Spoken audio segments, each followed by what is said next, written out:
Hey, everybody. Welcome to the Monday night live stream where we're trying to make Monday nights great. We're going to have our guest on here in about 11 minutes. If you're watching this on replay, you may want to fast forward to that point, or you may want to stick with us and watch the countdown. Just buying that software isn't what makes the difference. You've got to learn to use that tool, just like you've got to learn to use your high-end Powermatic woodworking tools or Festool for Sedge out there. So I think you got to kind of leverage all of it. And I just realized this is a new camera. I didn't take off the protective plastic over it, so I don't know if that was blurry or not for you. Oops. Oh, hey, look at that. In your little intro, which was very well put together, as I was sitting backstage and you had all these little clips from your previous guests, there was lots of good information in there, but somebody mentioned, just finding that thing that you love and do the thing you love. Don't make things that you don't like making. In terms of growing a business, especially a business where you make things, is make the things you want to sell. I want to say Brad Rodriguez said this many times a while back, where it's like, if you don't want to sell cutting boards, stop making cutting boards. If you want to sell tables, make some tables and sell them at a loss if you have to, just to get some tables out there you sold. You attract clients that you can show you've actually made a thing. If you're trying to sell couches, don't keep making coasters telling people you can make couches. Make some couches. A lot of times, usually when people start out on YouTube or when they're building a YouTube channel, they'll feel like their energies, if it's a scale of 1 to 10, they'll feel like they're at like an 8 or a 9, and they'll be like, woohoo! But then when they actually watch themselves on camera, it's actually more like a 2 or 3. We do take sponsors, especially as a lot of the smaller channels. And there's two ways they talk about sponsorship. Sponsorship is someone paying you to do something, and the other one is getting free tools and stuff.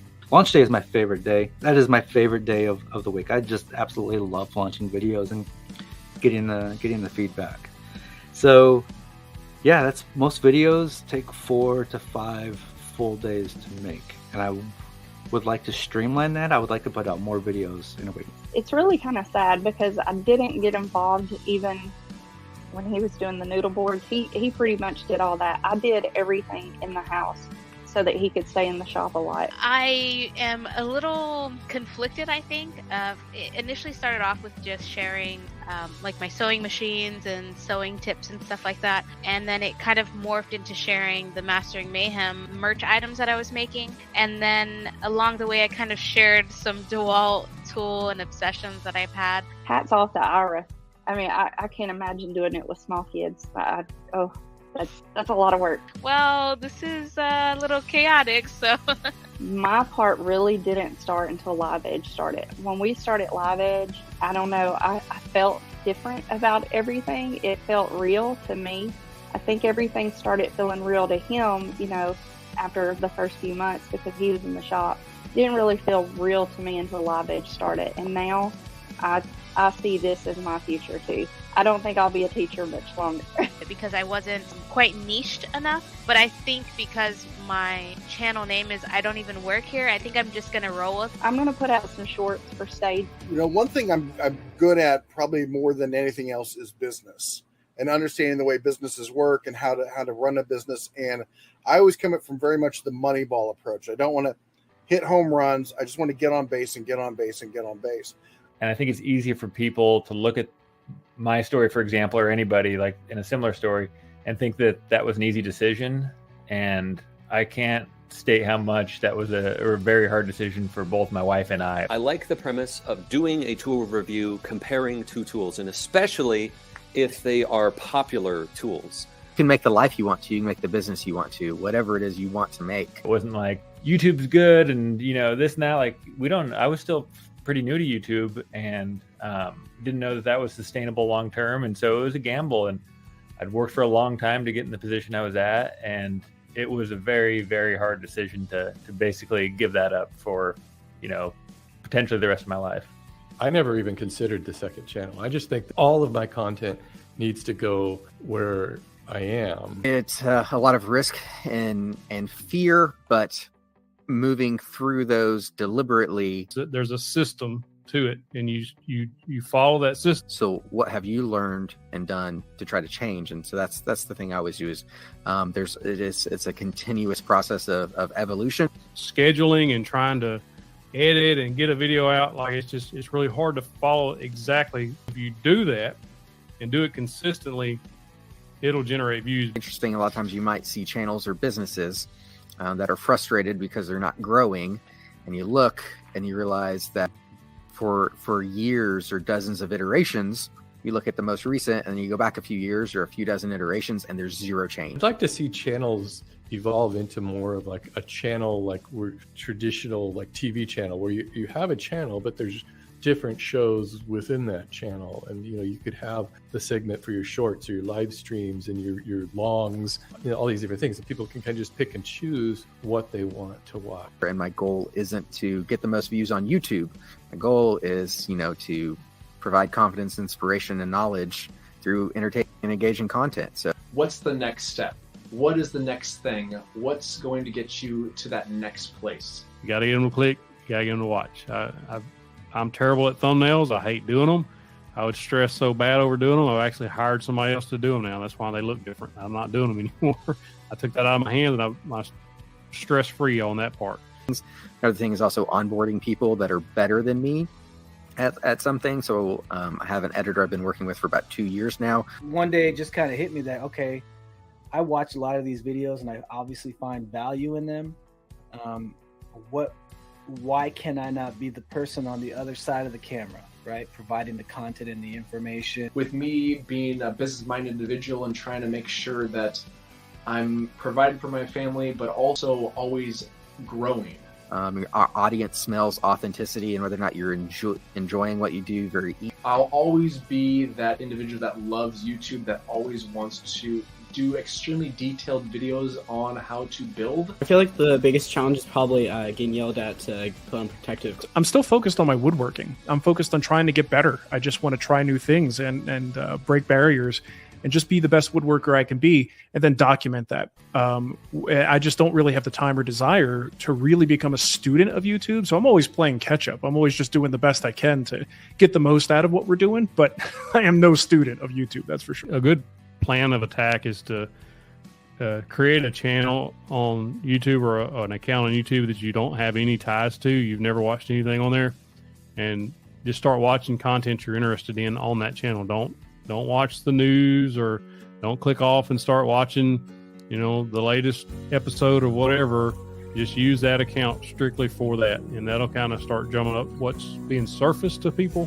And then from there, you can kind of, you know, as far as equipment goes, and I say this adamantly all the time, there is nothing I've ever made that I couldn't make by hand. You know, and I have a skill set that I've developed that I could make it by hand.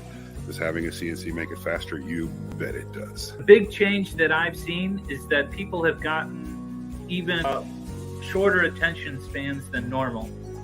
So if you are going to start a YouTube channel and you're going to start recording yourself working, keep the pace really, really fast. People get bored super quick, and when they get bored, they either start tapping those arrow keys to speed through the video, or else they'll just drag the slider across the screen so that they can speed through and skip to the end and see what you've built. But if you want to engage them throughout the whole video, you've got to keep the pace really, really fast. basically structure your channel so that you generate more views. They watch one video, they're going to watch the next, the next, the next. If you look, and you can tell the difference I can see it in my analytics. I can see it in the way my channel's structured.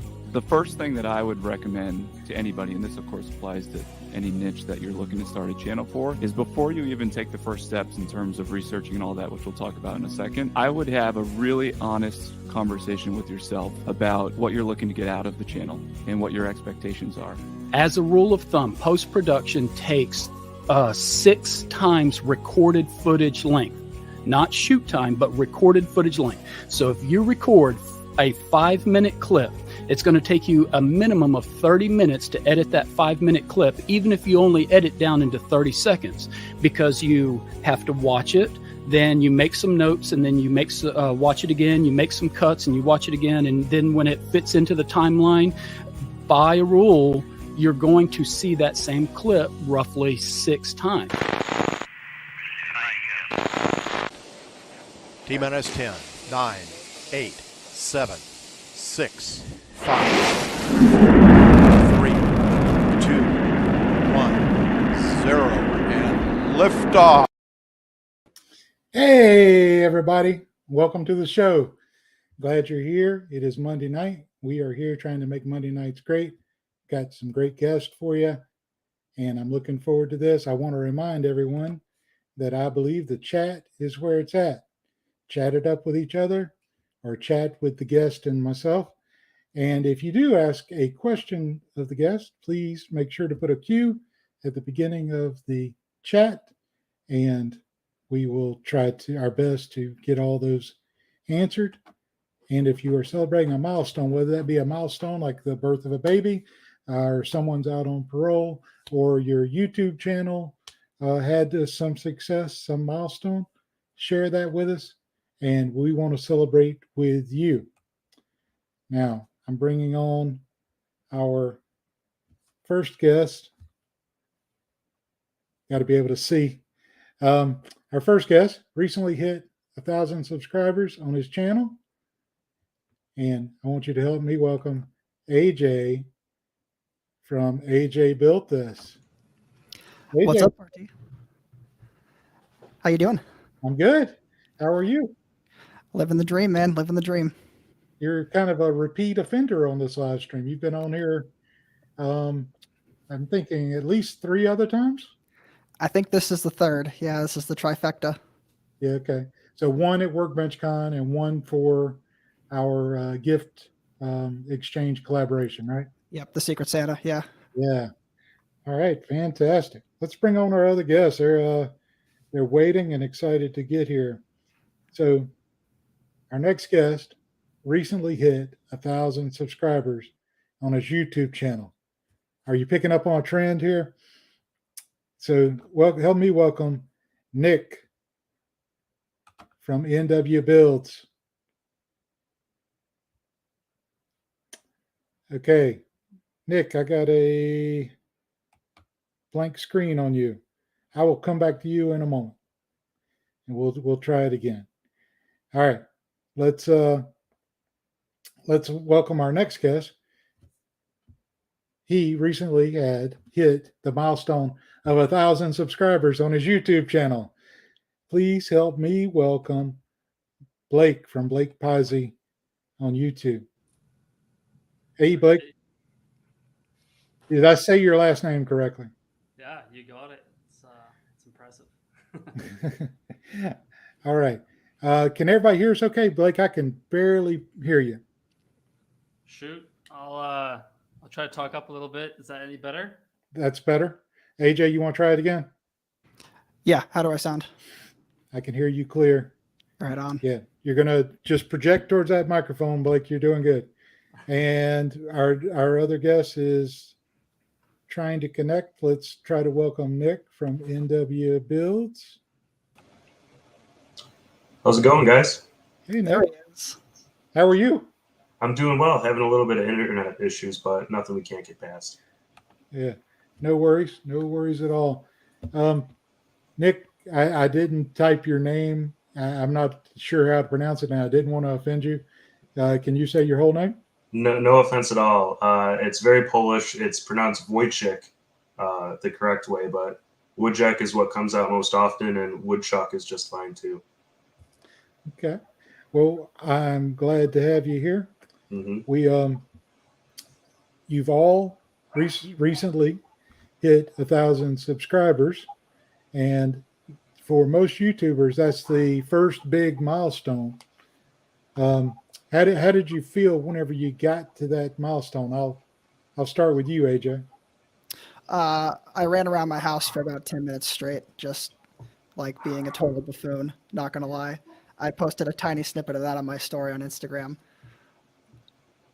That's awesome. And you, so you just celebrated, and did you get to the point where you're like, okay, now what? Now I got to just do something else? See, the funny thing is it's pretty evident for me because the next goal is monetization, right? I'm not at the 4,000 watch hours yet, so I smashed the 1,000 subs, but not close to the watch hours yet. So the goal is pretty clear. You know, I got to get to that as soon as possible. Yeah. For those watching, if you have a YouTube channel, you have to have 1,000 subscribers on your channel and 4,000 watch hours within the last 365 days. So you reach the subscriber count. Now you just got to get those watch hours in. Are you close? Not as close as I'd like. No. Okay. But it's trending upwards. So I've had my YouTube channel for a little over a year now. So I'm actually starting to see some hours from earlier on in the first year start to drop off. So now I'm kind of catching back up and I'm on an upward trend, but I'm losing and I'm gaining, and I need to make the amounts between those much greater, or make the lesser amount less and the gaining amount more. Yeah, that's part of the tricky thing, is that the hours that you got 364 days ago are dropping off as you're adding new hours. So you got to increase your rate at the same time. I know that was a struggle for me as well. Nick, how did you feel whenever you hit that 1,000 subscribers? So mine took a little bit longer than a year, so I had a bit of time to think about it. I was definitely excited. I was actually the opposite. I was sitting at a little over 4,000 watch hours for a while, and it seemed like the subscriber count was irrelevant compared to like when I was putting videos out or any other input that I had into it. It would just go up and down at that time. So it was kind of a weird feeling of like it looked like it was coming. So I kind of had some time to prep for it. But it was definitely exciting. Definitely a little bit of validation for all the work you put in. And I'm not sure if you can hear a dog rolling around on the floor, but that's my co-host, Walter, who's very interested in tennis ball that appears to be under this bed behind me. Well, Walter's a frequent on your videos, right? Oh, yeah. He's the real star of the show. And I have no rose-colored glasses about what people are really there for. So, yeah. There you go. Blake, how did you celebrate whenever you hit 1,000 subscribers? Hopefully you can hear me a little better. Yes. I think my wife was actually more excited than myself. She, her and the kids made me a shirt for Father's Day that said 1,000 subscribers, YouTube or something. And I wore that shirt proudly yesterday, but no, it was great. It was exciting. It is exciting.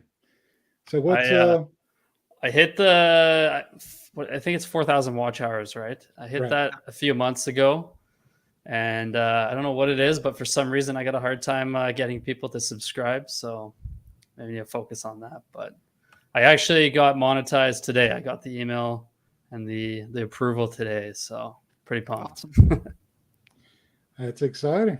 Very great. What are you going to do next? What follows that 1,000 subscribers? Of course, you're going to fill out the information so you can get monetized. But what's your plans with your channel now?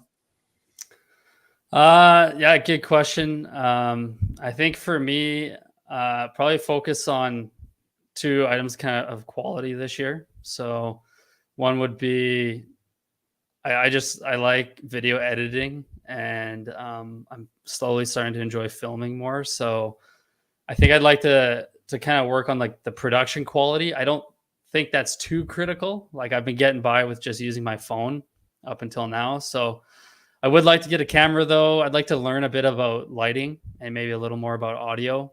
And then just further like my progression in video editing. So production quality, that's more of like, I don't know how important that is at the big grand scheme of things, but I like that aspect of it. And, but more important is like the quality of my content. So I'm going to try to kind of double down on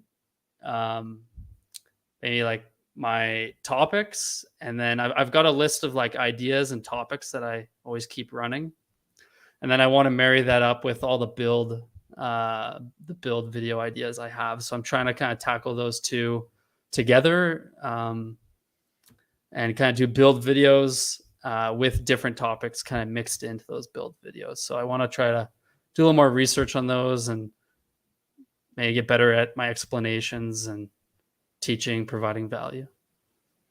Yeah, that that value proposition from a channel seems to be key. And as far as production, I think typically people will forgive a little bit on the visuals, but they will not forgive bad audio at all. They'll, if it's bad audio, they'll leave the video right away. But the better production value, you would think that would help build your brand and help solidify you as a expert on YouTube, right? Yeah. I think also, like, I think a lot of people in our, at least the Facebook group and stuff, you know, definitely say quality is more important than like consistency. Mm-hmm. I do think the algorithms changed, you know, where consistency was like a requirement maybe like 10 years ago, right? You could pump out weekly videos and do great regardless of the quality. But so I think that's true. However, you know, if you take the extreme and you post one video a year, I don't think you're going to build much of like a fan base, or, you know, your audience isn't going to really appreciate that. So on the extreme, I think there is value to some sort of consistency. So I haven't been the greatest at that. I'd like to try and get something out once a month at least, but still put value the quality over the quantity. Yeah. Yeah, I think that's important. I think people have proven that you can build a channel by being consistent with good videos, or you can be inconsistent on releasing videos, but the videos have to be really great. So, Nick, what about you? What's next for you? I think something pretty similar, although I'm not really a huge fan of the editing process, so we're going to differ a little bit there. I know that's something you brought up earlier, or through email, was kind of outsourcing stuff, and if we do any of it, and I would love to get to a point where that made any sort of sense. Not a fan of that, but I think like the intentionality with the channel is the big thing that I kind of see at this moment going forward. Whereas I was kind of just trying to make things that like I would want to watch, or like I thought would be interesting. One of the perks of getting to 1,000 subscribers is 4,000 watch hours. Is you just get to a point where you get more data to make decisions on how you're going to, you know, use your channel going forward. And so it's just a matter of the more data, the more clear it is what people want to see from my channel. And lucky for me, it kind of aligns with where my interest is. One of the channels that really, I don't know if inspired is the right word to say, but like showed me that I would be able to kind of do this is Shop Nation. Because if I had the choice of building furniture or just building workshops, I would build workshops every single day of my life without question. So especially being in a small shop like I am, 12 by 20 garage that I built last year, and I don't see any plans of changing that anytime soon. I think solutions in a small shop make a very kind of clear guide rail for where I'm going to take my channel. Yeah. I do see a couple of milestones. Let's celebrate with some people here. So, Roger's Legacy Wood Shop says, officially started my woodworking business. I wanted to pick a name that honors my dad and everything he meant to me. He passed away in July 2021. Well, I think that is fantastic. We celebrate with you. If I had confetti, I'd throw it. Congratulations on starting your business and honoring someone so important in your life. You know, their legacy always lives on with us, right? And we may miss those that move on from this side, but we can always honor them. So it sounds like you have made a plan to do that, and I respect that. Appalachian Heritage Woodshop says, completed the 7th episode of season 3 of the Appalachian Heritage Woodshop. Yay! That is fantastic. So those that don't know, Gerald has a show on PBS, and he's a master woodworker, and he shares his talent on TV, as well as having a YouTube channel. So I hope to have him on here soon, and we will we will talk about that. But congratulations on your season 3. That is fantastic. AJ, what's up with what's next with you? Well, actually, I just put out a video this morning. I think it will surprise a lot of people. I also was expecting a little bit of flack for it, but I was prepared for it. So far, the commentary has been coming in good. But as for what's next, I've really been trying to double down on kind of like what Nick said. I've been doubling down on being just very intentional with the channel. And that didn't necessarily mean putting out content religiously, but it meant putting it out with some degree of frequency, but also putting out what I am probably considering some of my best quality videos. In fact, they are my best quality videos. I'll just put that out there flat out. And the funny thing is it doesn't take as much time once you really get it down. Like all my videos are scripted now, which is good, but now I'm just focusing on iterating and making things consistently good. And then I'll figure out how to make them consistent. But consistently good, I think, is better at the beginning than being just all over the place and putting a video out every week or every 2 weeks. You know, the jumping quality from a video that comes out in 2 weeks to 3 weeks for me is astronomical. So 3 weeks, it's going to be, you know. That's awesome. You're anybody that likes controversy needs to go watch AJ's new video. It's controversial in the woodworking. You can only leave positive comments. I saw it come up. I actually have it saved to watch later, so I'll check it out. Yeah, I spent quite a lot of time thinking about how to temper everyone's expectations on that video, so we'll see how that went. But thank you to everyone who watched so far. It's been a good video.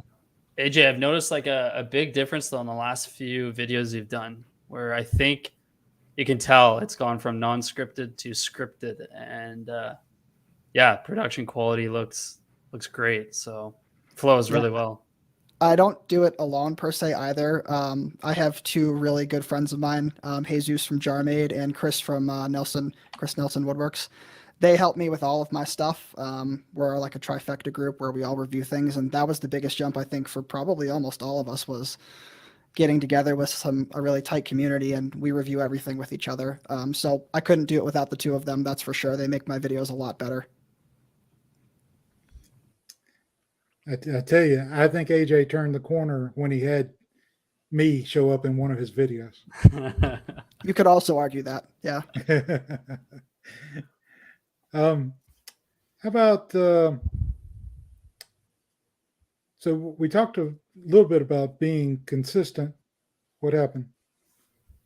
I think we lost Nick. Looks like we lost Nick. So we talked a little bit about being consistent as far as when to release videos, but how do you stay motivated to keep making videos, whether you release every week or not?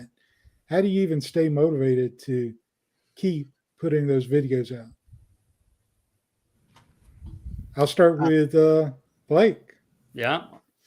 I don't know if I'm the best person to ask. I don't know if my consistency's been there, but I do think I've stayed motivated. And I guess for me, I talked about like enjoying video editing. You know, I can think back to like when I was 12, I was making like biking videos or skateboard videos or whatever it was. And I've always enjoyed that. So that part I almost like as much as woodworking, but I also work like a desk job. So I thought my career would be heavily hands-on, and I quickly learned that's not the case. I more or less sit in front of a computer and go to job sites 3 or 4 times a week. So I guess for me, when I come home, I'm just kind of burnt out from the computer. I'm ready to play in the shop, and I've learned to really enjoy like trying to share a story and share what I'm doing in the shop through video. And yeah, I don't know. I haven't really had to do much to stay motivated. I guess the only thing, I think when we're doing this, it's easy for people to get like burnt out, maybe because it is important to like focus on what your viewers need. But at the same time, if you don't enjoy doing this, you're not going to do it. So I try to focus it around what motivates me in the shop, right? Like projects that I like to do, whether kind of what Nick said, he likes to build the shop, right? And if that's his thing, then why focus on building some fine piece of furniture if that doesn't get him motivated, right? So if he can tailor his channel maybe around those things, it's gonna keep him going. And for me, I just, yeah, I like kind of working with hardwood and stuff. So I'm hoping to get more and more into like actual furniture making and share that story and also provide value for the viewers. And for me, that's kind of kept me motivated. Hopefully that makes sense, but you got to take care of yourself as well. Yeah, it's true. Nick, what about you? How do you stay motivated? I'm going to kind of agree on that one because consistency has been a problem for me too. And I'll take it back to, I think it was May of last year. I remember watching my stats and I was getting like 2 or 3 subscribers a day in that month. And I thought, wow, I was set a goal, like I'll hit 1,000 by the end of August at this point. And then in June, it dropped down to like, didn't get a subscriber for 10 days. And at that point, I was just as least motivated as a person could be. And I took a lot of time off from it. I think at this point now, it's about not putting pressure on myself. Because I'm also working a full-time job like all of us, renovating my house a little bit. I've got a handful of other hobbies that take up a bit of time. And so just when I put pressure on myself, then like I procrastinate or the quality goes down, and that's not good for anybody. So it's kind of one of those things where going slower and putting a little bit of time more often definitely beats like trying to invest a ton of time and then not getting the return out of it. That's what I've experienced, at least, to help with consistency, is go slower and get some progress rather than try and invest too much and not make any. Yeah, the stress that you can put on yourself is probably greater than the stress any a boss would have on you. You know, you're always trying to push yourself to do better and make it quicker, be more efficient, and it's tough. AJ, what about you? What do you do to stay motivated? So I've actually given up on trying to motivate myself. Motivation is fleeting. It's never going to get you anywhere. The only thing that gets me anywhere is just discipline, through and through, 100% discipline. I have found that if I give myself even a little bit of leeway and I don't just ratchet down on myself and just make it happen, it will take longer than it should and things will suffer. So I've given up on motivating myself. Motivation, when it's there, it's nice, it's great. But the truth is that a lot of people's skill and talent is actually determined by what they do when they're not motivated than when they are motivated. A lot of people, when they're motivated, can accomplish things that you wouldn't even think of. But what do you do when you're not motivated? And I'm probably 50-50 on whether I'm motivated or not. But discipline will get you there one way or another. So that's what I do. That being said, I don't discipline myself hard enough, but I also work myself harder than any other job has ever worked me. I treat myself as an employee way worse than I would treat an actual person who would work for me. So that being said, that's what I do. Yep. And a special thank you to Sandy from McKenzie Lumber Mill for putting the links in the chat to each of these great channels. So I hope you'll go check them out. AJ, how has your process changed? You started to talk about it a little bit, but I know your process has changed since you first started at YouTube to what you've done those last few videos. What are you doing different now, and how are you going to expand on that? So the biggest change I made was actually planning and scripting videos. That was an intentional change that I made. And then from there, some other things came from that. I started planning shots roughly. I started planning projects roughly. I don't do everything 100%. I do script a video 100%. But then I started digging into one thing at a time and I said, does this need more attention? Is it where it should be? And slowly, systematically, one by one, through every video, I have gone through and I have just mercilessly fixed whatever I am dissatisfied with. I don't do it all at one time because you can't. It's too much. But I do it piece by piece by piece. And I found that over a couple videos, by the time you do it piece by piece by piece, eventually you end up with a couple videos that are, for lack of a better term, pristine. And I'm not calling my videos pristine because they're not, but they are significantly better than any other time I've made a video.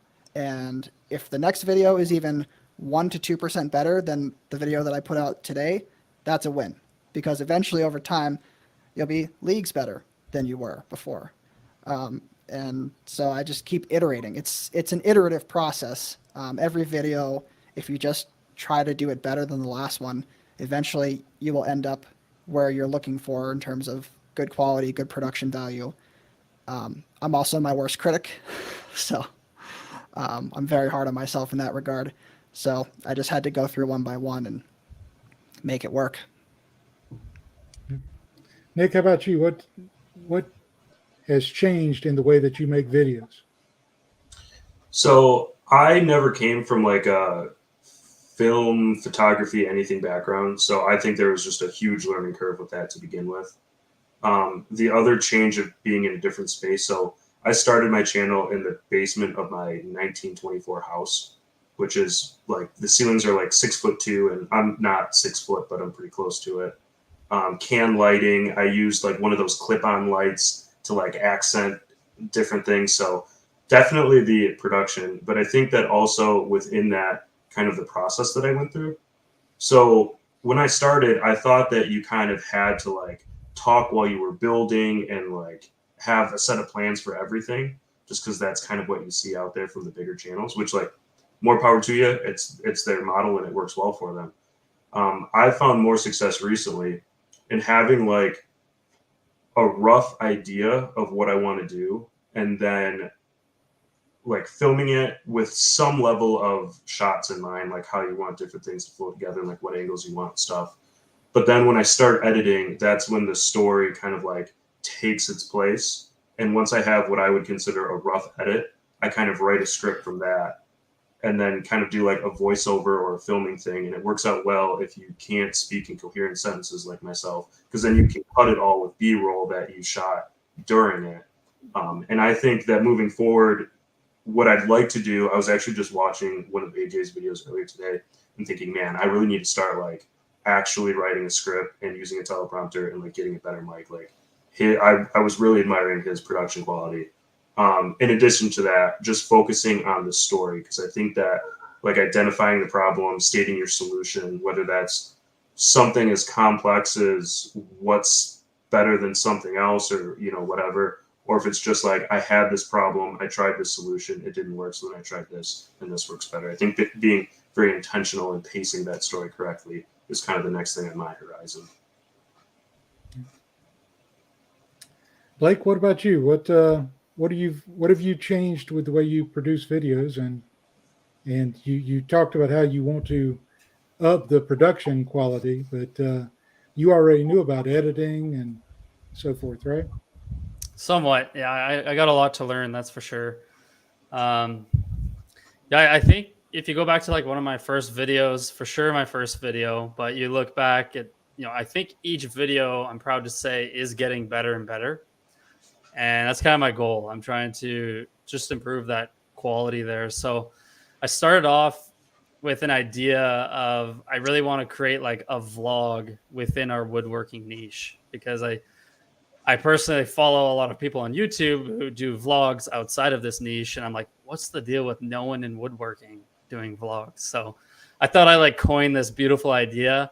It's proven to be pretty difficult. And I think, you know, it's probably the viewership just aren't interested in that. They're looking for like real value and content and I think it's hard to grow a vlog. There's like a relationship you have to build with people, and they have to have an interest in you and your life. So I'm trying to find, I guess I've been experimenting for about 20, I call them episodes, but 20 videos.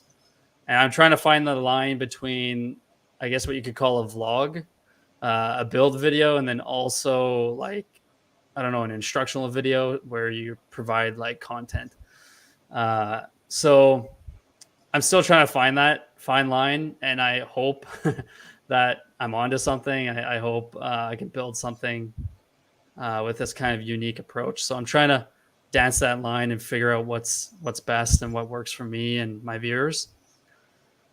So I'm gonna keep. I hope I'm almost done experimenting. I think I've over the last couple of videos found a decent balance. It's not easy, but I'm gonna try to dial that in the next the next year. That's for sure. Trying to think if there's anything else here of what's next. That was your question, right? What am I Yeah. going to change? Yeah. What have you changed? What are you going to change? Yeah, I guess I've been changing that over time, right? If you look at my original videos, it was just straight like me spitballing to the mic. Occasionally, I'd say, 20 minutes of conversation. I'd go through it for 4 hours editing, and I'd pick like 2 minutes of talking, and sometimes it would flow. And now I more or less script things, and it takes me no time to film. I have like a decent shot list. I know what I want, and it's just way more efficient. So I can skate or thank Scott Walsh. He kind of made me bite my pride and forced me to try it, and I tried it, and I think I'm sold. So I'll keep trying it. Scott's a good guy. So we got a couple of more milestones to celebrate. Mighty Sawdust hit 700 subs. Last video hit 7,000 views and hit 7K. Last video hit 7K and had 70,000 views. See a pattern, LOL. Okay. Wow. That's awesome. And looks like I'm over 4,000 hours. That's awesome. Yeah, you're going to hit 1,000 soon. Mighty Sawdust. I don't doubt that. Congratulations. One of our moderators, Chris over 4321, says 832 subscribers, 2,780 watch hours. Slowly getting there. I think you're building it up, Chris. You got it. All right, we got a question here from Chris. Nick, I've not watched your channel yet, but are you narrating back from your script a la Bourbon Moth style, or can you explain write script from first edit and how you get into the video? Yeah. So I've tried a couple different ways, and I would very much welcome feedback if anyone wants to put it in the comments or comment on, a video of mine directly. So the couple of ways that I've tried it are narrating like without any type of script after the fact, which just doesn't come out super direct, and I don't feel like I'm telling the story that I want to. I've tried narrating a voiceover while actually looking at the video that I'm editing, and that's definitely the fastest process, and I think that the storytelling is okay. But what I find is I sound super monotone when I do that, and it's probably very uninteresting, so I apologize for anyone who suffered through that. And kind of the middle ground that I've landed on, I think, and again, very much open to feedback, but kind of writing a script, reading it as I'm shooting it, and then kind of like reading it, putting away, and then talking in like a 2 to 3 sentence blurb at a time what I'm trying to say within that. And it doesn't come out exactly like what I wrote down, but I find that it's the happy middle ground between a few of those different strategies.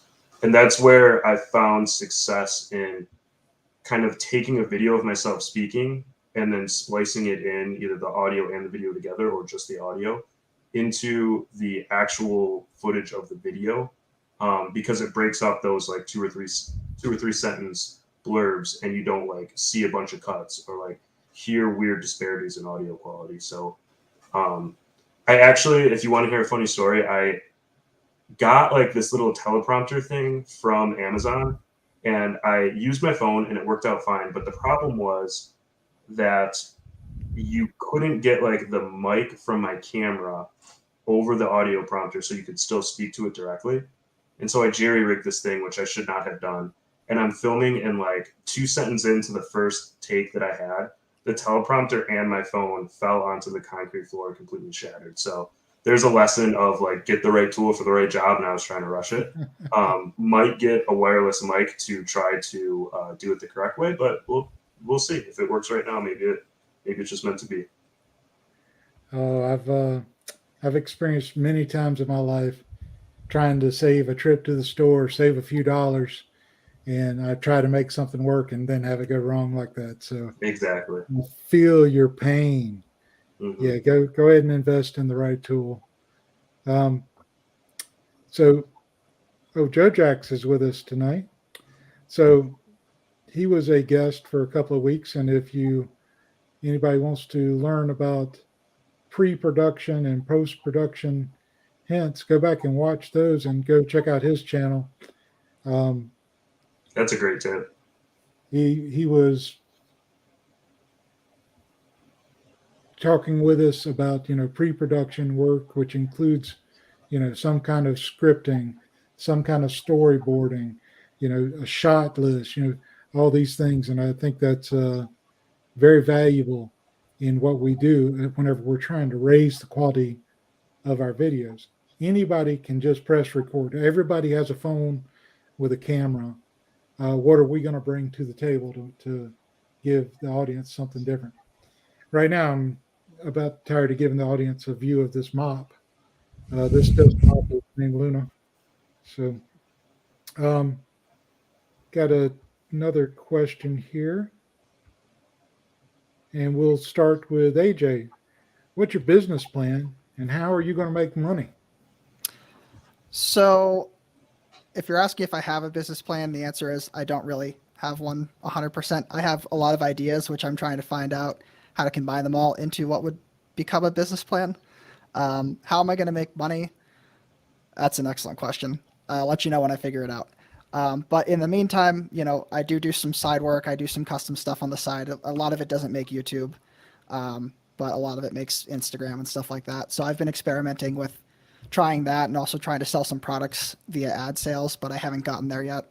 That would be nice if I could start that on the side and then just kind of push product on the side of the YouTube video as well. So that's kind of my goal, is to get to that point. Some of you may have seen some of my epoxy charcuterie boards that I've done the past couple months. They're really fun to do. I just got to find a way to sell them. So when I sell those, I'll be in good shape. How about you, Blake? What you got in mind for a business plan? How are you going to turn this value proposition that you're building with your content into funds to help fuel the machine? I think I'm just going to focus on YouTube videos. So I'll just focus on quality, kind of like I've talked, improving the content and also the production quality of the videos. And once I get enough of a subscriber base, I'll look at other, channels of revenue, but for now I'm just going to focus on that. And if I run out of things to build, then I've got lots of people who are interested in buying, but I don't think we'll end on the list that my wife has. So it's a long list. Now, like you're an engineer, right? Yeah, I studied mechanical engineering. Yeah. Okay. And you're in Canada. Yeah, way up north here. Okay. We have some viewers that are from Canada, so I just wanted to point that out, that it's not just you and Scott Walsh.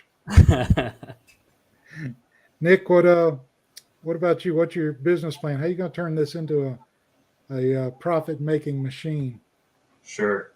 So I don't know if I have a set business plan per se, but I definitely see a couple different avenues. Similar to AJ, I actually don't do furniture or like cutting boards a whole lot right now. But I used to do not a lot, but like a handful of kitchen and bathroom renovations, deck and fencing stuff on the side.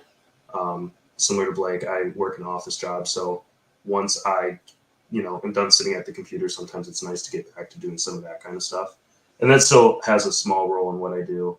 Would definitely like the AdSense if it gets to a point that it's, worthwhile to kind of optimize towards that. I also have sold a few digital plans on Etsy, which for anybody who's interested in watching this, I would highly recommend that platform and that system. E-downloads are a great thing. Money just kind of shows up in your bank account on occasion. Granted, I sell plans usually for around $2, so $1.12 shows up in your bank account on occasion. But I could see myself investing more time into that. The only thing is that so far I've only made plans for things that I've built, And there's kind of a pinch point on that just in terms of time for how much you have to build different things. Whereas if you just made like e-plans, for example, like go through SketchUp, the process that you would do, sell the cut list and, you know, the order of operations and all that stuff. I think that's the point that you could scale it into something. And I've been considering doing that because I have more ideas than I have time to produce. But I've gotten proficient enough at SketchUp that I could crank those out pretty quick. And if you can do that, and then you can, you know, think through your process and articulate it well and kind of have a pattern for it, I think that you could really get that process down quick and make a couple dollars to at least fund your hobby, if not make a couple extra dollars afterwards. Yeah. What software are you using for editing, Nick? So I just dove right in and got all of the Adobe platforms. So I'm using Premiere. I'm not saying it's the best. I'm not saying I know how to use 5% of it. But I've learned how to like cut and splice things at least, and I think that that's a start. On the topic of that, I thought that I wanted to get really good at video editing, and I think like videos that are really well edited look great, and I prefer watching them. But I don't know that it's a necessary skill to have in the overall thing. And the time that I had that epiphany was watching Blacktail Studio. I think he does amazing work, and his projects are great. His narrating is great. The story is great. I think he really like draws you in well without being super clickbaity. But if you pay attention to his videos, they're pretty much just like one video ends and another video starts. And so once I saw that and like how well that was doing, I was like, oh, maybe there's other things that I could invest my time in that would kind of have a little bit more result on the output of it. Yeah. You have any of you given thought to sponsors as you grow your channel? You know what you'd be looking for with a sponsor? I'll start this one off. I have gotten one email from a sponsor, and I don't want to say the name of the company. I don't want to bash them. There's a place in the market for everything. But it was just like super low quality tools. I mean, like you could find something like Harbor Freight would blow anything that they had out of the water. And I was really excited because a sponsor reached out to me and I thought that I was hot stuff. And then like it took me a day or two to think like, okay, we're focused on quality, not on money. And I mean, the offer was like one free product, which amounted to like $60 or $80. So it's not like anything that's going to make a big difference in the long term. But I saw the question beforehand that you had mentioned that you might bring this up. And I would absolutely love a sponsor. You know, definitely has to align, but I think the idea of getting like sponsored to do your hobby is a crazy thought, and I think one that just about anybody would welcome. Yeah. Jake from Make with Jake is guessing who the company is. No, I wish it was Banggood. I've actually gotten a couple cool things from them. In fact, if you guys are Tracksaw users like I am, I'm a big fan of the Tracksaw. They've got some good attachments on Banggood. It might take 6 months to get here, but it will be cheap. Yeah. All right. I don't know if I've ever heard of Banggood. That must be an American thing or something here. It's actually Chinese. I don't think it's American. I think they sell to America. Yeah. Okay, so here's another. Oh, that's the same question. Sorry. Okay, aside from YouTube, what's the panel's gravitational pull on other social media platforms? AJ, what other platforms are you on? The only other one that I'm on significantly is Instagram. And of course, that cross posts to Facebook. So you could argue I'm on Facebook too, but I put zero energy into Facebook. That might be right. It might be wrong, but it is what it is. I do love Instagram. I think it's a great way to share a lot of the things that maybe can't make it into a YouTube video with people because they are interested in it. And you'll know from people going in and just liking your story and sending you comments and stuff like that. But as for, do any of them gain me any traction? No, it's really just YouTube is its own boat. And people follow me on Instagram from YouTube, but I would say by and large, they're almost two separate entities for me. Just I do the similar things on them, but not 100% for sure. Yeah. How about you, Blake? What's your social media? I'll be honest, I'm not a big fan of anything else but YouTube. I just find, personally, I find them very addicting. So like I'll realize quickly like I'm opening this up way too much. So I've in the past, prior to having a channel, actually like had everything deleted but YouTube off my phone at least. I find like YouTube I can control, because if I'm going to sit down and watch like a 10-minute video, I can't do that when the kids are in the room or something. So I've recently added Instagram back on the phone though, and I'm like trying to use it. I don't know if it's helpful. Like I'm like, all right, let's give this a shot and see if maybe I can grow some followers here and make some content. It is kind of fun making like shorts. I really dislike the YouTube shorts, and I don't know. I feel like those live on a better, more addicting platform like Instagram or TikTok or something, but YouTube's trying to do their thing with it. So I'm not sure. I got mixed feelings about Instagram. I'm trying it out right now. I wouldn't say I really enjoy it. I like longer form content. What about you, Nick? So similar. I am on Instagram. I use Instagram personally a lot. I don't use my business account too often. There's also a TikTok account, but that's just kind of a cross posting for what I have created Instagram Reels for. I see it as a valuable tool, Instagram, but I've used it thus far more to show work than like show projects. So like finished pieces of renovations or furniture.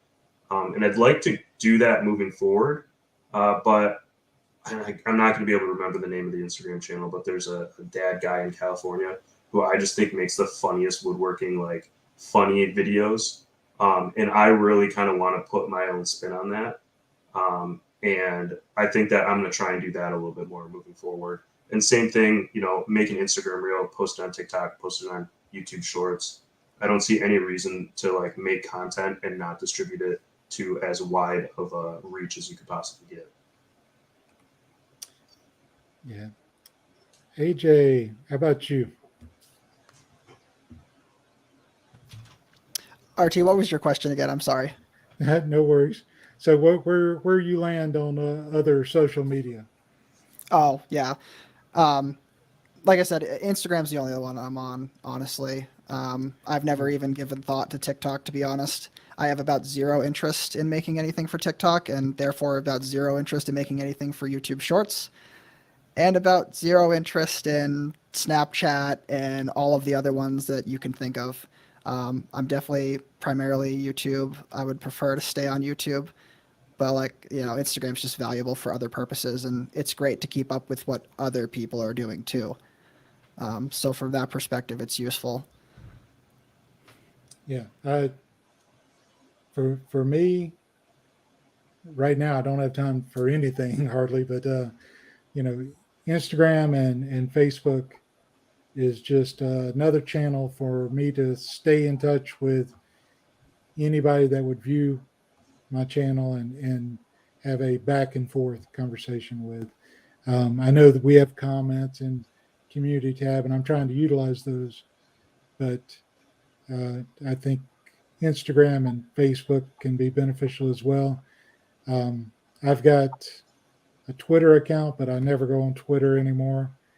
It's just, you only have so much time, and you kind of have to pick where you're going to put your energy. And there seemed to be more energy around woodworking on Instagram than on Twitter, at least from my experience. No contentious arguments on Twitter regarding woodworking. They would always be political comments if somebody posted like a wooden flag, wooden American flag. There'd be some kind of political comment on it or something. And every other comment is a Twitter bot. Let's not get into that. Yeah. Another question. When your channel started to show growth, what in your mind was the difference maker? Was it scripts, thumbnails, video equipment, upgrades? So did you see a spike in growth, or has it been kind of gradual, continuous? And if you saw it turning up, what caused that increase in subscribers and views, in your opinion?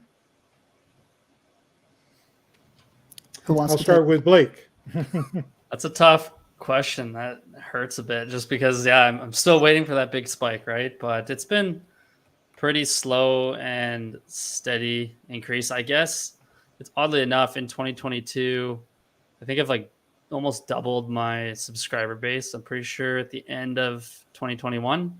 I think I should check here. I had probably around 16 or 17 videos and maybe 500 subscribers, and I've only had a few more videos since, and now I'm at 1,000 subscribers. So I guess it is picking up. And if I had to correlate that to anything, that would be right around the time where I started to prepare for research video topics and not just wing it. So have a bit of a script, and for me too, just having like some transitions worked out and kind of the flow of how I want the video to move and a shot list.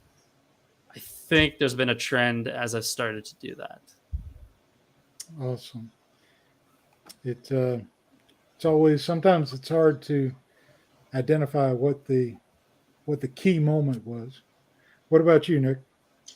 Yeah, so my growth was pretty inconsistent, and what I found was that certain videos would do better, and it seemed to kind of be the content that I was putting out more than the quality. So for example, my first ever video, first off, it didn't get a single view for like 4 days, which is a real good way to bring a man down, is put all that time into something and then have that result. But now I think it's my second most viewed video, and it's not just because of the length of time it's been out. It's pretty significantly different than anything else like that. And it was just there was no talking in it. It was just clips that were like back to back, no like transitions, no fancy editing or anything, no talking, and then just like text for what was going on. But what I found out of the videos that were doing well was kind of this direction of, what people wanted to see basically. And any algorithm you talk about, the more data, the more educated decisions you can make based off of that. And I think that the inconsistency just showed what direction my channel was naturally growing in. And that's kind of the place that we ended up where we are today. Yeah. So are you talking about your bench build up against the wall there? Yeah. So that was in my basement workshop. I bought my house in 2019, started renovating it. And I moved like once a year for like 8 years prior to living here. So now that I was here, it was like my first house. It was like sick. I could build a workshop. Like obviously the first thing you need is a workbench. Well, I put it in the wrong spot. It wasn't the right height. Like just a bunch of things that went wrong with it. But I thought that it was a cool idea, and I shared it. And it turns out that some other people liked it too. But yeah, my wall-mounted workbench, I think is what it's called. And I think I looked the other day, and it was my second highest video, right next to like top 5 organizational tips for a small workshop or something like that. So very clear when those two are doing the best, like, hey, maybe we should talk about workshop stuff some more. Yeah, those are good. I checked those videos out actually. Those are good. Yeah, appreciate that. Yeah. Yeah, it was actually an interesting video. Like you said, you didn't do a lot of talking. Yep, no pad on it. You just put the important text on the screen and tried to keep things moving. So it was very interesting. All right, let's go on to another question. 413 Furniture Builds. When I'm building furniture, I can't seem to slow down the process of building to video. My question is, how do y'all do that? I know I can't be the only one with this trouble. So I don't think you're the only one who, if you are trying to take video while you're building anything, it's going to take longer to build it. And I think that's a struggle for all of us. AJ, how does doing a video slow you down? Well, so I pad my time with videos, right? Because I do script everything from the beginning, and essentially the transcript of the video that I'm writing is the prescription for how I'm going to do it, more or less step by step.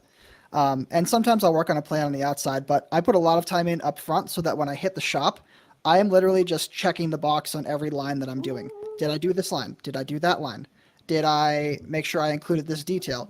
And it's funny because after you start scripting things, even just a little bit, and you plan out the process of the build, all of a sudden things can start to flow and you won't have to worry about slowing down because you know the next thing you need to show, it's already written down and you just do it.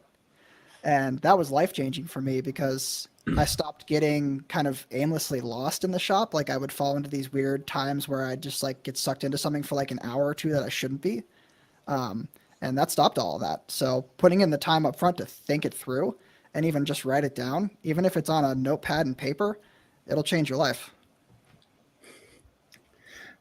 That's awesome. Having a plan before you go out there can make a difference. What about you, Blake? Yeah, I'd probably say the same thing. At first, I'd like go down to the basement when I was building the shop and set up the camera. I'd record like 4 hours of footage and then sift through it on the computer and just take forever. So as far as answering, so I forget the fellow's name, but answering his question, I'd say come up with a shot list prior to your project starting and just have, 10 different clips that you have in your mind. They should only be about 2 or 3 seconds long each. And if you have those kind of visualized out, how you want to film it, then you go down and you start your project, check. And, it more or less takes no time. And, I can think of my video I put out on Saturday. Like the amount of time I actually spent filming myself was next to nothing. Like it hardly interrupted what I was actually doing in the shop. So I definitely can feel the pain though, because I was struggling with that a lot. And I'd sum it up with a shot list and don't let it disturb you too much while you're building. 413 furniture builds. If you're not getting the answers you need, to let us know. Rephrase it, and we'll try it again. Nick, what about you? What do you do to keep the pacing of the project going while still getting the video shots you need? Yeah, so I really struggled with this at the beginning, and not to say that I don't struggle with it now, but just validating that issue. Something that's helped me a lot is being critical of like what is worth showing and what's just kind of boring fluff. And there's certainly a thing to be said about like B-roll, especially if you need to buy a little bit of time in the storytelling process to narrate something. But I think there's a lot of times that you can just show the end result of a step and not like drilling a bunch of holes on a drill press, for example. Like once you see one hole drilled, you kind of know what the rest looks like. So just starting to understand what parts in the process you can turn the camera off, put your headphones in and go to work, and what ones are actually important to get from point A to point B. Maybe to add on to that as well, Nick, that was something I forgot to mention, was just you don't have to film or show everything like at all. Like, exactly. If you miss some key things, it's not that important. You just need to realize like, what do I need to film to tell the story? And then everything else can go. So you don't need to film it. And that can only be done if you plan ahead. Right. Yeah. And a little bit contrary to you guys, maybe it's why your production quality is way better than mine. I've got a rough idea in my head of the shots that I want while I'm doing it. And sometimes I'll be like, oh, this would be cool. Like we saw it from a couple different angles. But I kind of go into it a little bit looser, and maybe it makes it go faster at the sake of quality. So that could just, there's probably a balance in there somewhere. Yeah, sorry about the barking. I didn't think my answer was that bad. Dust mop there. So RT, I think John, if you can find him, I saw he had a good question. I'd be curious what AJ and Nick have to say. Okay. Did I miss John's as well? Oh, was it this? Yeah. What's the dumbest thing you did along the way? The wins are easy to talk about. What's the dumbest thing you did along the way? Well, I can speak to this one first. So maybe I can't with my dog barking. Whenever I first started, I had a phone and thought maybe I can share something along the way. And I just held up the phone and made recordings. Looking back, I wish I'd done some planning. The other big dumb thing that I did was I had a jig in mind and I designed it and I built it and I was on a timeline to get the video out and it didn't work. So I scrapped the video for that week and went back to it the next week and tried to adjust it. Squirrel. Okay. Tried to adjust it and it didn't work. And I wasted like 5 weekends trying to make that thing work instead of, I should have, in retrospect, made the video about the failure, showing the steps and then just saying it failed. What could I do? Versus killing my momentum. And at the time, I'd had a few videos that were out within a couple of weeks each and felt like I had some momentum building and I just killed it.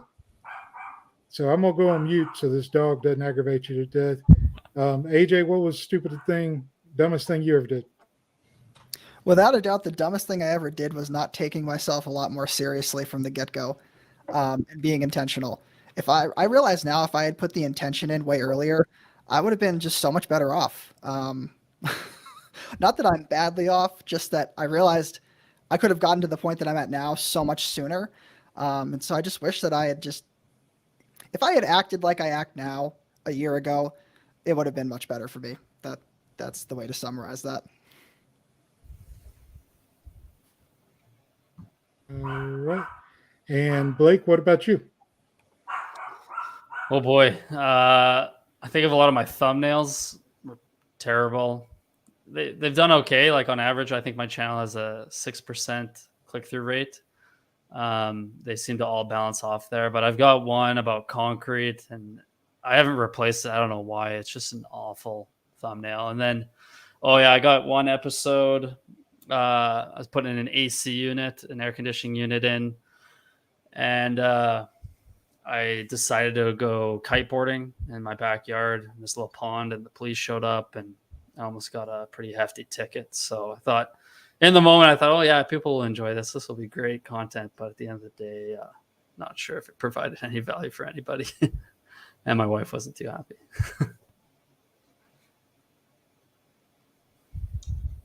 Nick, Yeah. Nick, So what about you, buddy?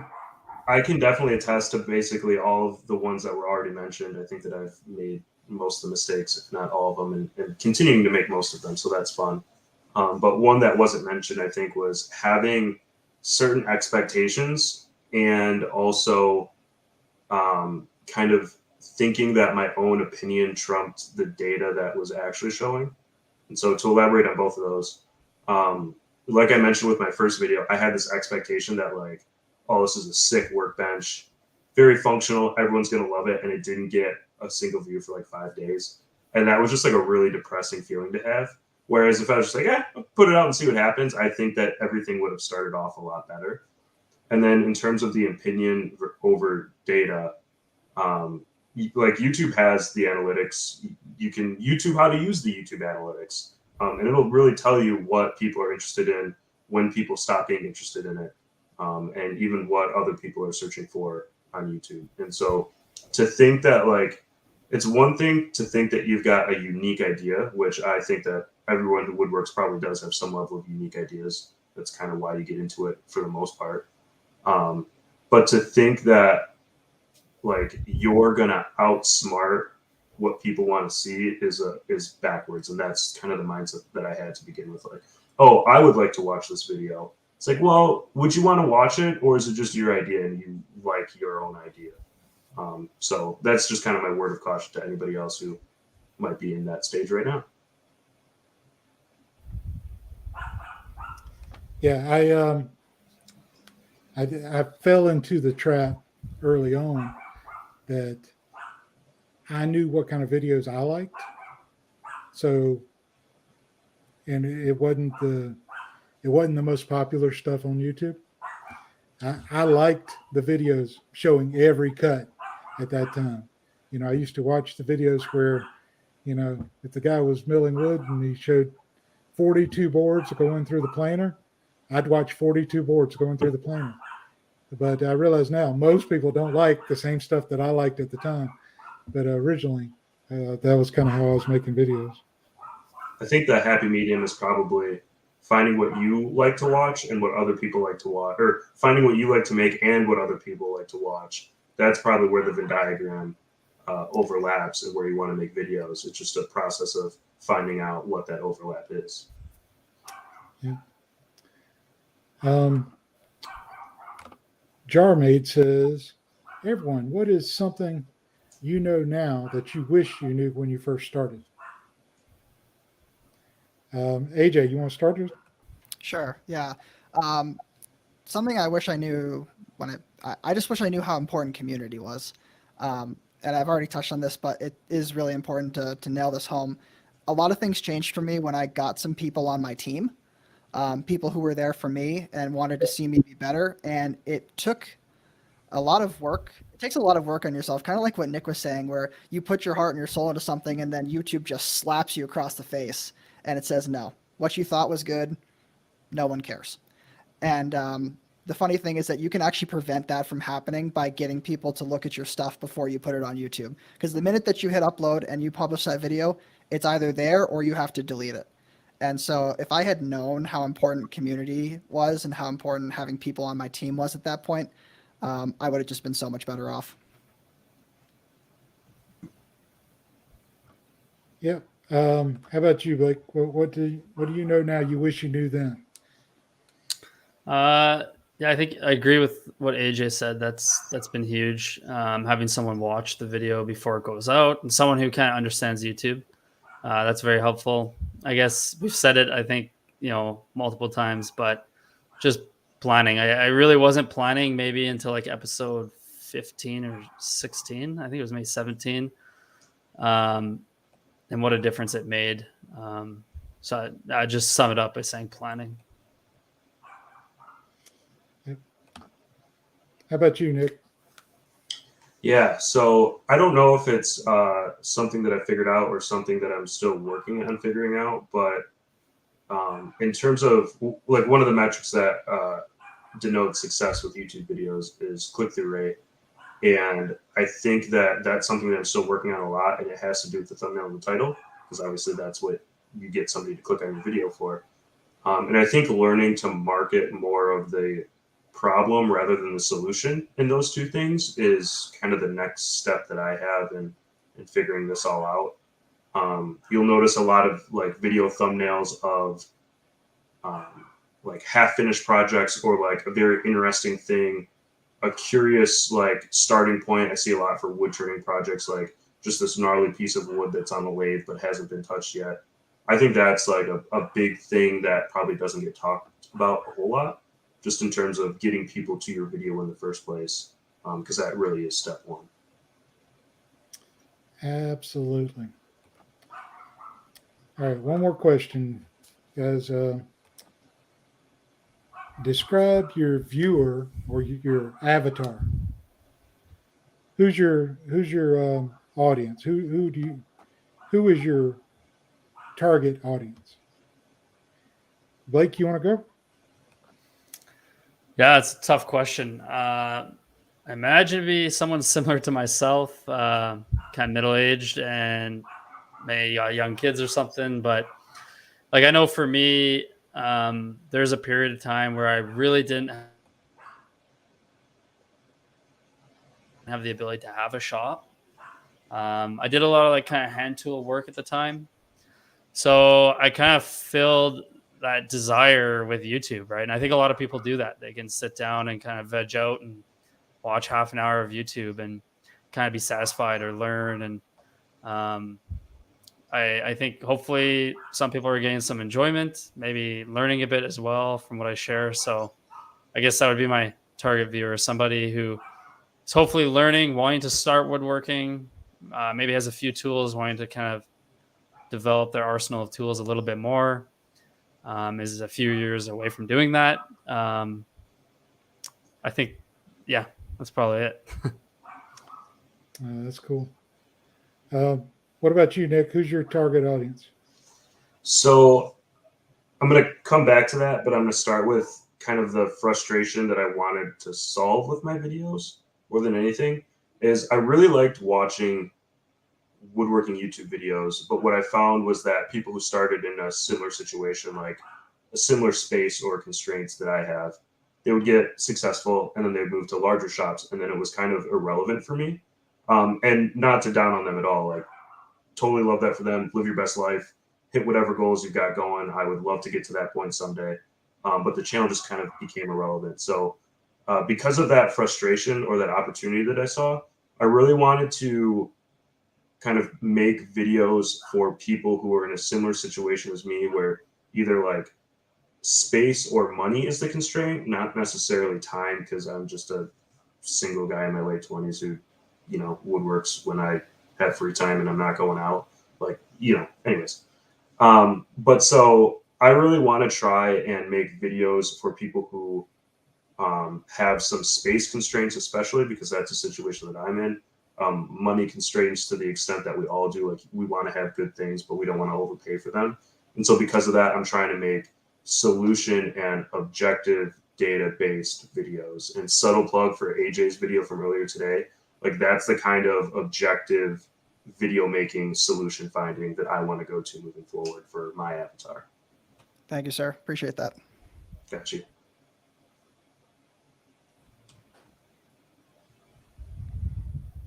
So as for me, it's funny because my YouTube analytics have changed significantly in the past since I started my channel and since now.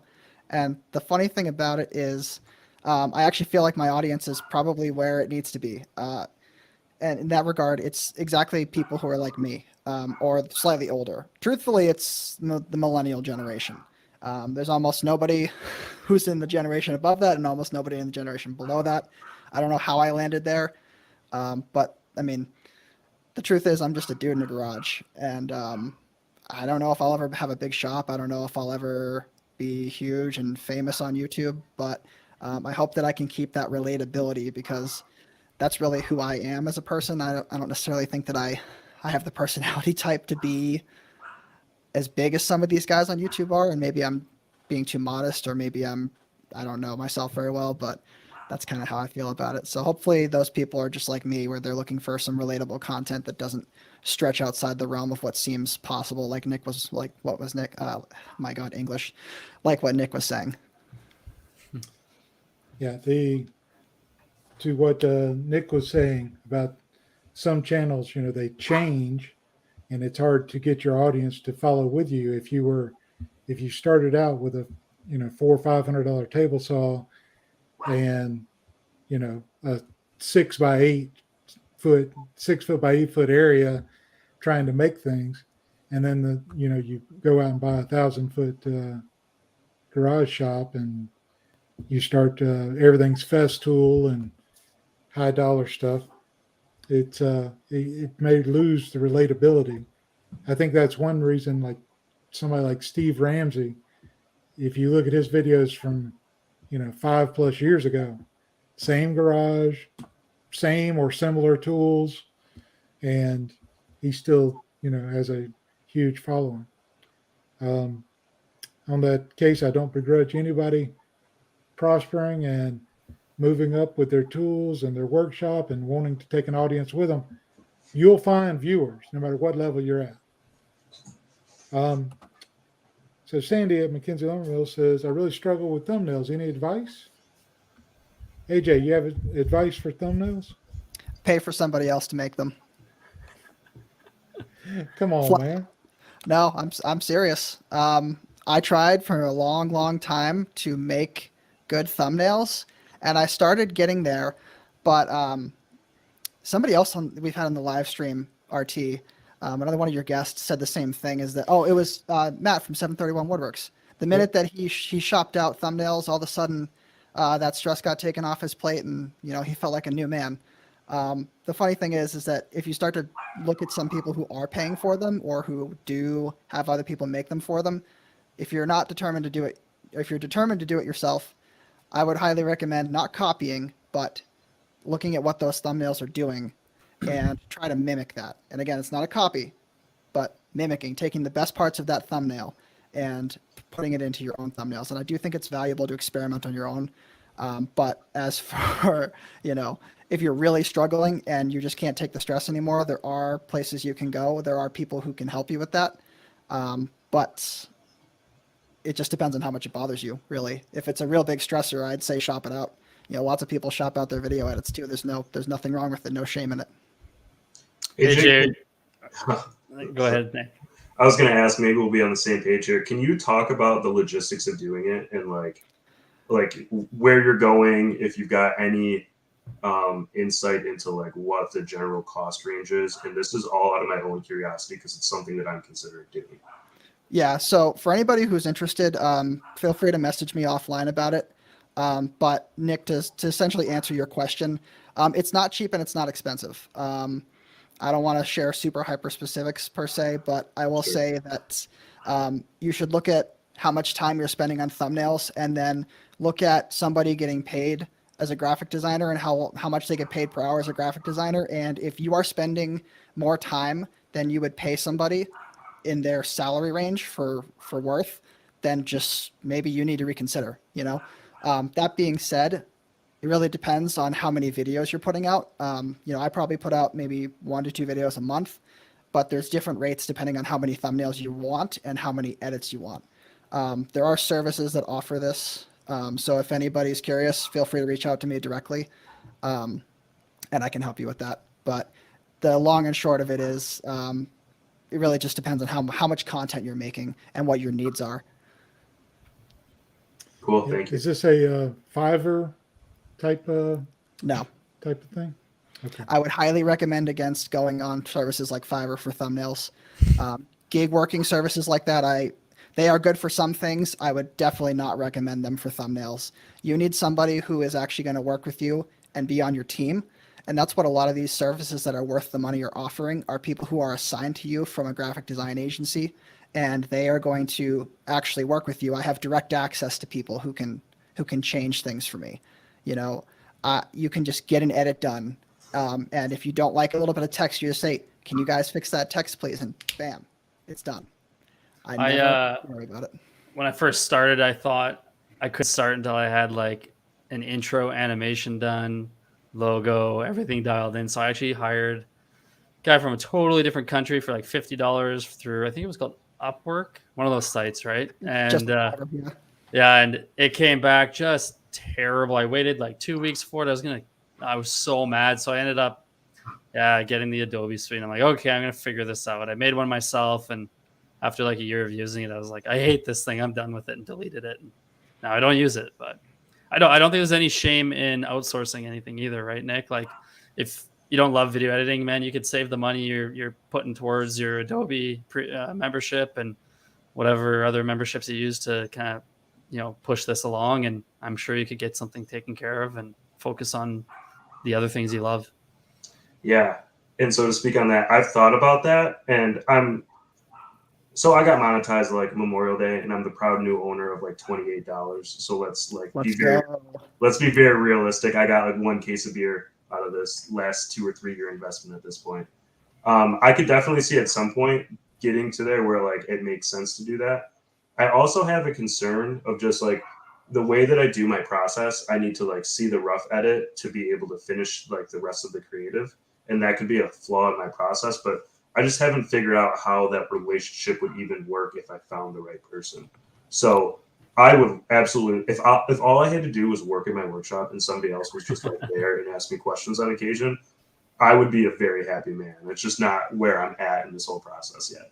So, Nick, if I can go off of that, I think if you ask some of these people who do get their videos edited by people, the number one thing that they will say too is that this person who's editing the video for them does give them rough edits, and they go through an iterative process where you build version over version over version. And if you're not getting that, don't pay any money for anybody to do anything for you. You need to have that ability to have control over it like that. And that's something that you should never let go of, because it will dilute your channel as well and who you are as a maker. And above all, YouTube will chew that out so badly when people stop identifying you as an authentic, genuine person, or that you've lost your sense of identity. You will get berated in the comments. I appreciate that tip. I don't think my ego can handle that, so I will definitely make sure to avoid it. Awesome. All right. So I hope that we answered everyone's questions. I appreciate everybody being here tonight. Let's getting that question back up there. Let's go to a little round robin. AJ from AJ Built This. So you just released a video today. Correct. And people should go over and check that out. And if they like it, subscribe to your channel, right? Yes, please. All right. Blake Pizzey. Did I say that right this time? Oh, you got it. Yeah, everyone goes Pizzey, but I don't correct him unless I'm going to get to know him. So, Pizzey. Okay. Yeah, piece of pie. Ah, okay. That'll help me remember. So, over at Blake Pizzey YouTube channel, using your name as the name of the channel, building up that reputation as you go, and putting out some great videos, and looking forward to what's coming next. Any last thoughts? No. It's awesome to finally talk to RT, and thanks for having me out here. It's been a lot of fun. Yeah, thanks for coming on. Nick from NW Builds. So you're over 1,000 subscribers, obviously, putting out good content. You've got videos with 20,000+ views, if I remember correctly, and growing the channel, and keep progressing. People can find you at NW Builds with the beautiful picture of the dog as your emblem and your co-star. Any last thoughts tonight? No, not really. Just wanted to thank you for having me on. Thank AJ and Blake. Really appreciate the insight that you guys brought. And yeah, YouTube and Instagram at NW Builds.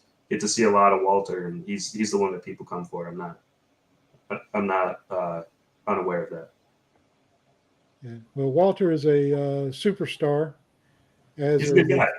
as are the three of y'all, and I hope that you will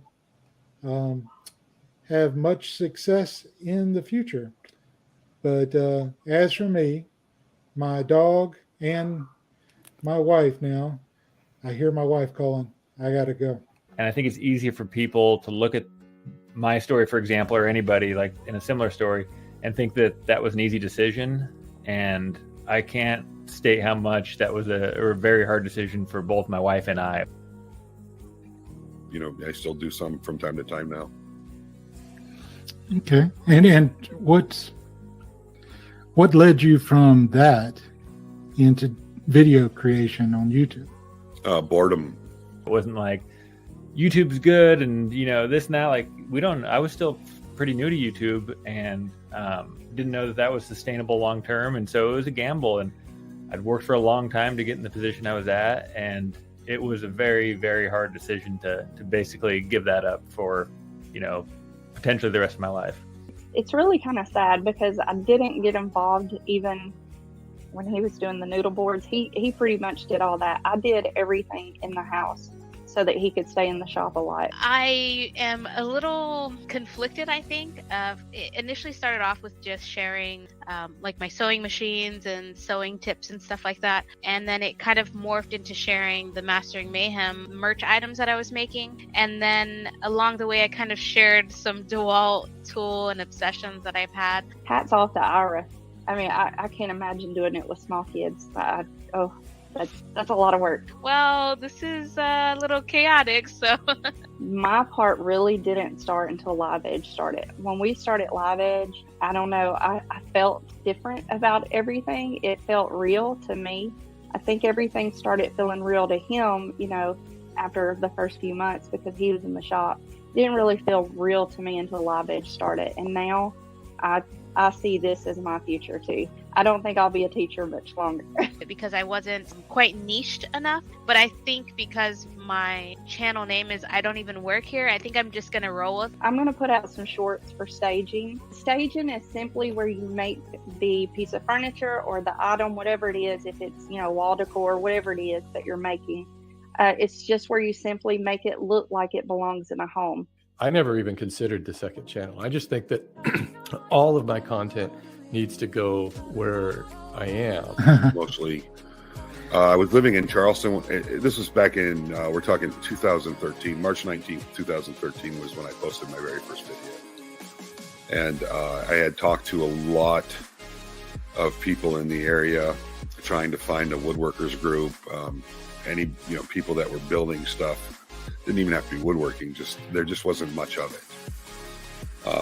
So a friend of mine suggested making videos on YouTube to reach out to other, meet other woodworkers, reach out to other people who were building things. And so I started checking it out, and that was really cool. I saw, back then it was Steve Ramsey, Mark Spagnolo, Laney Shaughnessy, and of course Matt's Basement Workshop, and they were kind of those are really the four guys. I call them the four fathers. They're the four guys that really started the woodworking DIY thing on YouTube. Those were the guys that started it all. And then there was Matthias Wandel and John Heinz came along.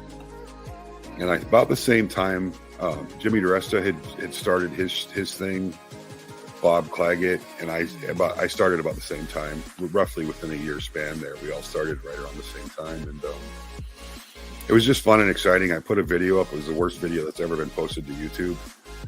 If you're hard on your videos, go check out my very first video ever. You won't feel so bad, I promise. But people commented, and I was interacting with them. And I took like another 2 months and I put up another video, and it happened again. People were, commenting and talking, and I really enjoyed that aspect of it. And between at those points, I was watching a lot of YouTube. It was ridiculous. I had done a lot of fishing because I had a lot of free time. So I've been fishing and watching YouTube videos.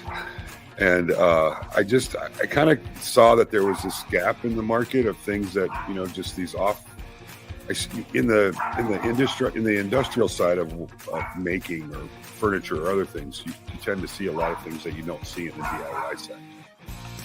And there's a lot of adaptations that I saw that were possible. So I took a lot of my knowledge from that side of the world and kind of adapted it to the DIY and just started doing a lot of crazy and wild things that people hadn't seen before on equipment that wasn't designed for it, but it works. And I got a lot of people saying that's not safe, and they don't really understand.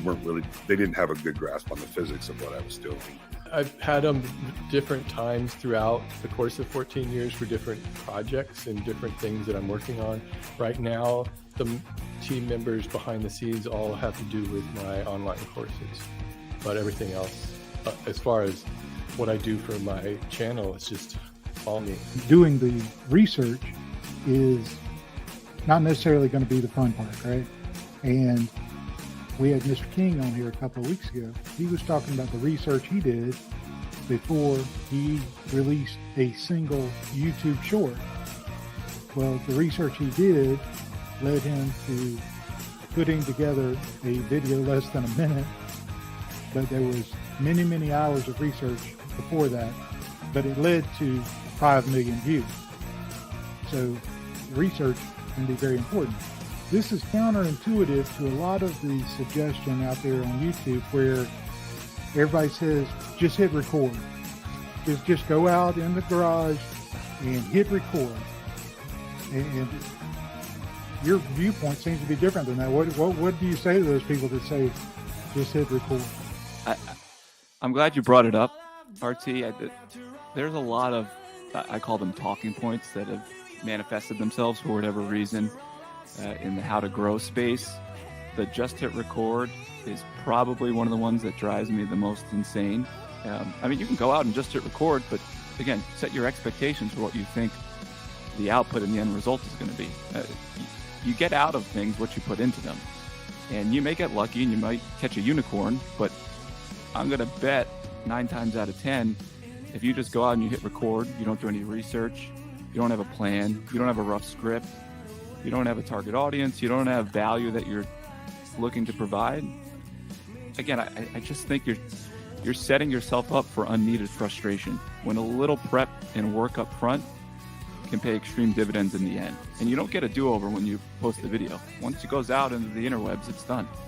And you can't go back and redo the same topic right away because then you look like a goof. Authenticity is something that I strive for all the time. I always try to just be myself. But everybody always says that. They always say, well, when you're on camera, just be yourself. But as soon as the camera goes on, you're never really yourself because you're always aware of the image that you're projecting, and then you're going to refine that further when you're editing it. At best, I think most of us are only, at best, maybe 80 to 90% ourselves. There's always that part that's carefully curated. I'm inspired by this guy. It's a little not fair because he does have a bigger, larger channel. But he has a smaller woodworking channel that's done pretty well this past year as well as in 2020. And his name is Robert Dunn. His channel is called Underdone, and he's hilarious. I think he is one of the best people in front of a camera in our space. His bigger channel is a car channel. I'm not going to kind of focus on that. But Underdone, he has made a handful of videos this past year. Not nearly as many as he made in 2020, but he still racked in quite a few views. Especially, he had some videos over 100,000, some over 500,000. And what I really want to emphasize with Robert Dunn, even if you watch his Aging Wheels channel or Underdone, his woodworking channel, is his confidence, relaxation, and charisma. And it might come naturally to him, but I believe that everyone can work on charisma, and they can look at someone like Robert Dunn and get inspired how to... And as far as working to become more natural on camera, that's just time. Just keep doing it. The more you do it, the more comfortable you get at it. And I do think it's important to, as much as I'm not really a fan of saying having the avatar behind the camera, I do think it helps to imagine that you're actually talking to somebody who will be watching the video. Sometimes it's easy to forget that you see numbers of people watching, but you forget that these are actual people watching your video on their phone or on their TV or wherever. And I think it's important to keep that in mind.